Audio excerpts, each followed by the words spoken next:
Hello everyone, today I will be showing you how to stop Roblox from crashing. To get started, if your Roblox keeps on crashing on your computer or PC, the first thing you might want to do is restart your computer.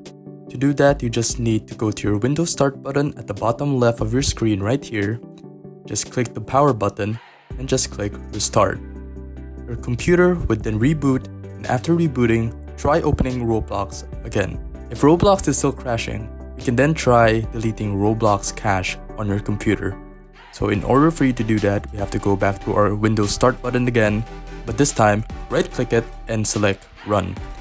Then go on and type %local app data % without any spaces. After typing that, select OK, and it will open a file explorer on your computer. Just click any folder once and just type Roblox to find Roblox folder quickly. Right-click Roblox and just select Delete. Don't worry, this won't delete Roblox, it just clears out the cache on your computer. After doing that, open Roblox again. If it's still not working for you, you would have to uninstall Roblox and reinstall the app again. To uninstall Roblox, just go to your search bar and type Control Panel. After that, go to Uninstaller Program, then look for Roblox. What I have installed is Roblox Player, so I'm just going to uninstall that. After you uninstall, go to Roblox on your browser and look for a game you want to play. Just hit the play button.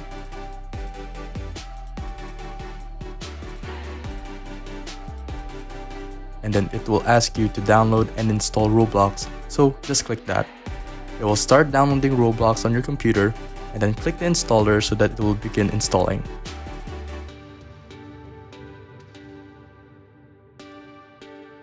After installing, just sign up if you don't have an account yet, and if you do, just log in. You can finally play Roblox without any issues of crashing. If you find this video informative, be sure to hit that subscribe button for more videos like this.